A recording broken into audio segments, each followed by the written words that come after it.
Good morning. My name is Chris Nelson, spokesperson for the University of Utah. It's a tough day on the University of Utah campus, so thanks for joining us. Just a couple of housekeeping items before we start officially. This morning we will have remarks from University of Utah Police Chief Dale Brophy. Last name is B-R-O-P-H-Y. Also, Lori McDonald is our Dean of Students, will speak, as will Mark Harlan, the university's Director of Athletics. President Ruth Watkins was on university business on an overseas trip. Upon hearing the news, immediately got on an airplane and will arrive back in Salt Lake City this evening about 9:30. So Lori and Dr. Mike Good, our Senior Vice President for Health Sciences, is here representing the President, and she sends her condolences through a message this morning to the university community.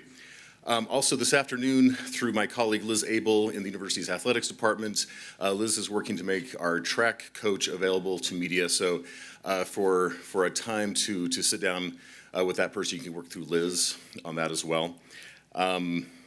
We want to thank also Chief Mike Brown from Salt Lake City Police Department and the wonderful support we received from his team last night. Chief Brown is here to answer any questions that come up afterwards as well. So we will go through the speakers to ask you to hold your questions, and when after Mark is done speaking, we'll come back and take questions from media. And I just remind you, the campus is open today. We have canceled classes out of respect after a very long night on campus. But again, campus is open. We have information about support services on the university's website, and I can direct you to those resources if that's helpful. So with that, I'll turn it over to Chief Brophy. Thanks, Chris. Thank you for coming. I wish we didn't have to be here today. I'm here to discuss the murder of a student athlete here on campus last night. At about 8:30 p.m., we received a phone call from a frantic mother telling us that something happened to her daughter. We immediately sent officers to the area, started an investigation. It took several minutes for us to get on scene, to search the building, to search the surrounding area. And due to where Ms. McCluskey was found in the backseat of a vehicle, once we did find her deceased, we started a large manhunt for our suspect. That manhunt included several officers from Salt Lake City Police Department, the FBI, and the University of Utah Police Department. A couple hours into the investigation, we learned that the suspect had gotten off of campus in a vehicle. He was picked up. Through an investigative lead, approximately 1:15 in the morning, the suspect was located by Salt Lake City Police Department downtown off of 600 South. A foot pursuit ensued. The suspect ran into a church, at which time he took his own life. Our thoughts and prayers are going out to the family of Ms. McCluskey. As a parent of a college student myself, I can't even fathom what they're going through right now. And I just wanted to thank everybody at the university, Salt Lake City Police Department, for all the assistance they provided thus far. I'll turn the time over to Lori McDonald. Thank you. I'm Lori McDonald, Dean of Students.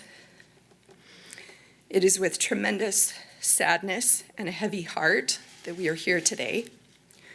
On behalf of President Ruth Watkins, who it was mentioned is currently on her way back to campus from Beijing, China, on university business, the University of Utah community offers our sincere condolences to the family of Lauren McCluskey, who we have been in touch with since last night. Lauren was an outstanding student scholar and an accomplished student athlete, and the students, staff, and faculty who knew her are feeling a profound loss. We will hear more about Lauren from our athletic director, Mark Harlan, in a moment. The trauma of last night's event has clearly impacted our entire campus community. We wish to thank our law enforcement and emergency management responders, and to particularly acknowledge all of those students, faculty, and staff who assisted others last night with the secure in place protective action taken. It was almost a year ago that our campus experienced a similar tragedy, and it is important to acknowledge that trauma and stress impact us differently. There is no normal reaction to something like this. To our students especially, please know that we have a number of campus resources to support you. Please do not hesitate to ask for help. And as Dr. Good even told me this morning, everyone hug those you love. The University Counseling Center and Women's Resource Center have group and individual counseling services. And the Counseling Center has opened the Mindfulness Center in room 344 of the Student Services Building for drop-in student support all day today and from 10 to 3 for the rest of the week. They will also have counselors available today from 1 to 3 p.m. in the lobbies of the following buildings: the Heritage Center, Marriott Honors, and the Lassonde Studios. Our student government, the Associated Students of the University of Utah, and athletics will be hosting a vigil tomorrow evening, that's October 24th, tomorrow evening at 5 p.m. on the steps of the Park Building.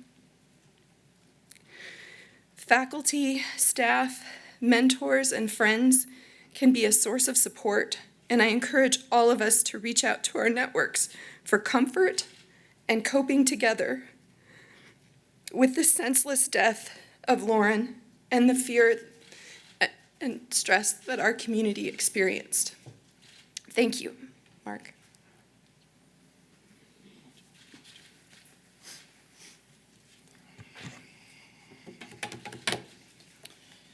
This isn't right.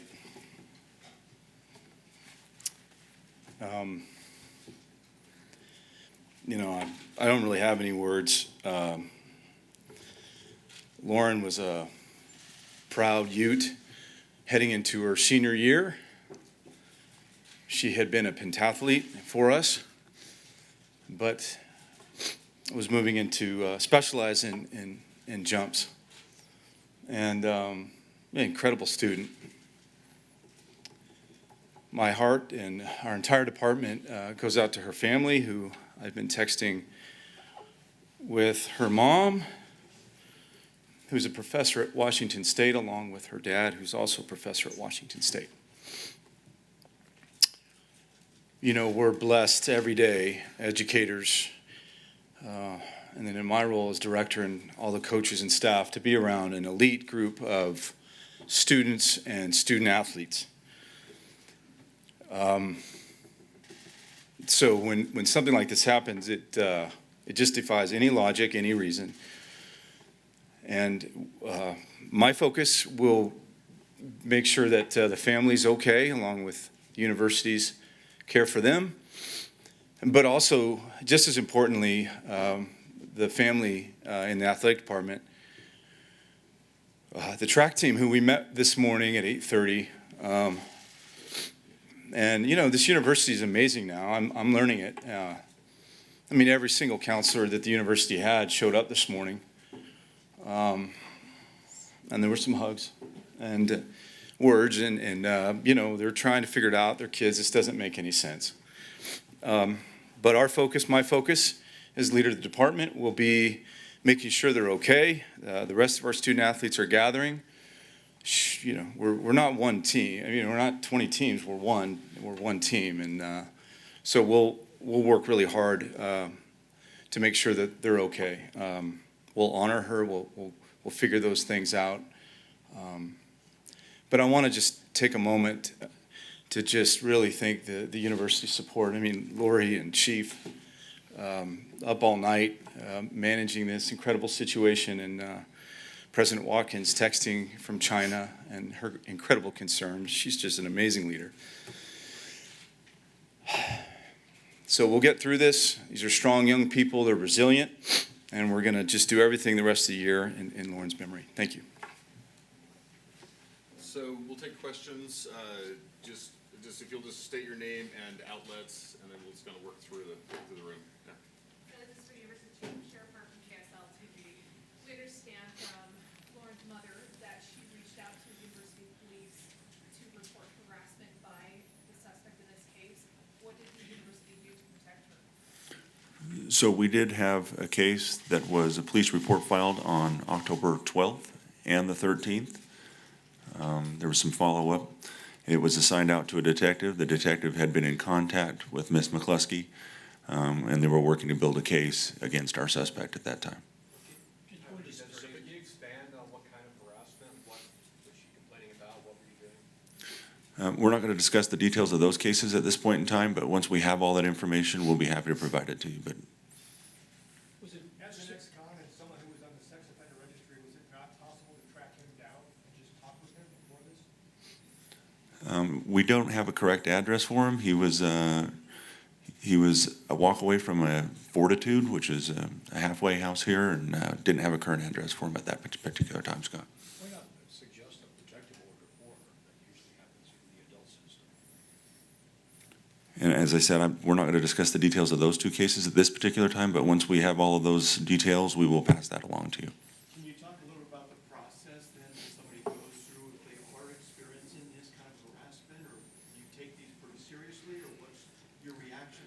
Yeah, absolutely. We take a police report, we forward it on to our detectives for investigation. Our investigators then reach out to the victim and work the case, and that's what was happening in this particular case. Was the harassment against her severe enough where you provided protection for her at some point? Those details, I'm not going to divulge those details at this point in time. Well, can you talk about what you believe happened last night during the confrontation? How did she end up in the back seat? Was that where she was? That's still under investigation as well. Was she driving home, walking home? I can't go into that information right now. Once the investigation's complete, we'll provide everything we have to you. And you had a suspect description pretty quickly last night. How did you get that so fast? Well, there was, we suspected that it may be a boyfriend once we found out that Miss McCluskey was deceased. And then we were able to do through an investigation, we were able to identify who that boyfriend was and place him at the scene. I mean, you had like his clothing down within 30 minutes too, with your surveillance camera? That's part of the investigation with our officers out talking to anybody who was in the area, anybody who may have seen things, and using all the resources we have on campus to identify that individual. Chief, the person that picked up the suspect in this case, where is that person and are there potential charges against that person? Was that person aware that a student had been shot and killed? Again, still part of the active investigation that I don't want to go into. We have spoken to that person in person, done interviews, and we're still working through that. Is that person in custody? That person's not in custody at this point in time, no. Chief, obviously the question is going to be asked by some out there, did the police department do enough to protect her? Your reaction to that? Did you do enough? And I want the answer to that question as well, and when we have it, we'll share that with you. So you don't have an answer to that question? As I said, we had a complaint. We were doing an active investigation. I'm still looking into all of the details surrounding that, and once I know, I'll be happy to pass that on to you. What was the complaint about? What was the nature of what she was complaining about this man? As I said earlier, we're not going to go into the details of those two cases at this point in time, but we will in the future. Chief, the mother's statement to press, she said that university police accompanied her daughter on October 10th to pick up her vehicle, but you're stating that it was October 12th and 13th that the complaints were filed? So those are a couple different cases, I believe. The accompanying her to the vehicle, we're still working on tracking that report down, whether it was us or another agency. I'm not sure where that came from yet, so we're working on that. What do you think can be done in the future to prevent things like this? We have Domestic Violence Awareness Month that's going on right now. We participate heavily in that program. Outside of being able to tell the future, I'm not quite sure. We do everything we possibly can to keep everybody as safe as possible. Bad things happen to good people, which is very unfortunate in today's world, so.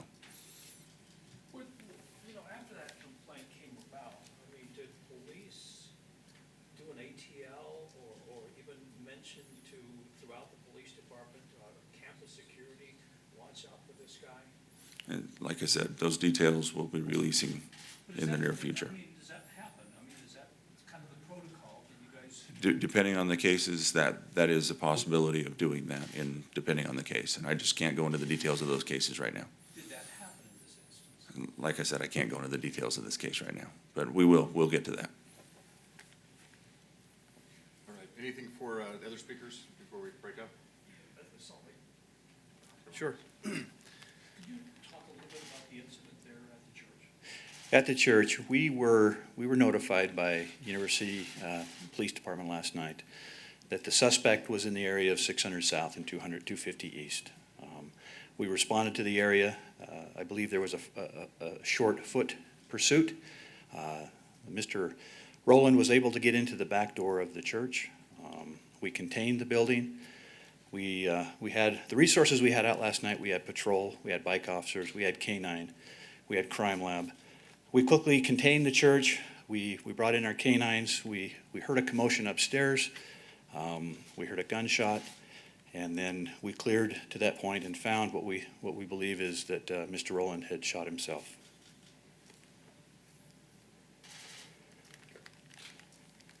Do we have any idea of a motive here or anything like that? I mean, is there anything that you can expand on as far as why he was so obsessed with it? All we know at this point is they had a prior relationship. It had ended, and last night took place, but we don't have anything else we can discuss at this point in time until the investigation's complete. Do you know of any other threats that he made against her before this incident or anything that you? Like I said, that's part of the details of the investigation, and once we have it, I'll be happy to share that information with you. From your interviews with the driver who took the suspect off campus, what time did he take him away? It was fairly soon after we received a call, and it was within a half hour of the initial call, we believe, that he left campus. And at what time, Chief Brown, did you guys give word that he was downtown? That he was at 6th South and 250 East? You know, I'm not sure the timeframe. It was shortly after midnight, I believe. Okay. How long were you guys around the church having chased him there? That I'd have to pour through the details in the time log. But I received a text last night about 2 o'clock that summarized the incident to that point, so. Was there any communication between law enforcement and this man? I think they may have challenged him at the door, but like I said, they heard that commotion upstairs. They heard what they believed was a gunshot. They then cleared the building to that point and found Mr. Rowland had what they believed was a self-inflicted gunshot wound. But, you know, you said commotion, I mean, was there any verbal exchange, or was it just, movement? That I'm not sure. I heard a commotion or a rustling or some noise upstairs, and that's what we know right now. So it sounds like there was no one-on-one communication between law enforcement. No, I don't believe so. Was anyone else inside the church? I don't believe so, not at that time. Lori, did he have any connection at all to the University of Utah? I am not aware of any at this point in time. So to be clear, there was no restraining order against him? For this particular case, no, we don't believe there's a restraining order in place currently, no. What do you mean this particular case? Were there other restraining orders against him? I can't go into those details. I apologize. Okay. One more, all right. Do you know if the shooter just walked up and shot her, or was there some kind of exchange before that? We're still working through the details of that investigation. This happened last night. I've had detectives and officers out all night. They're still on scene working through this. Once we have those details, we'll be happy to share them with you.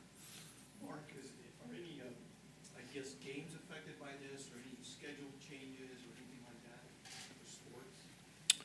We're going to continue to work with our student athletes. As of right now, our next home contest is tomorrow night's volleyball game. And at this time, we're planning to go ahead with that, but we're going to go back and visit with our student athlete leadership and have that final discussion. Where on campus was the car in which Lauren was found? It was up in our dorm area, up on the east side of campus in a parking lot. And I understand that her phone and things were found by another student elsewhere. Where was that? located in a similar area. It's a very large parking lot. Oh, so both of her things and the car were in that parking lot? Yes, ma'am. Okay. Was it her car she was in? Not releasing those details at this point in time. I'll give you all those details once we have them and we get our investigation complete. All right, thanks, guys. I appreciate it. All right, obviously, more to come. We'll continue to sort through this, and we'll communicate with media in terms of next steps, in terms of next briefings, so, thank you.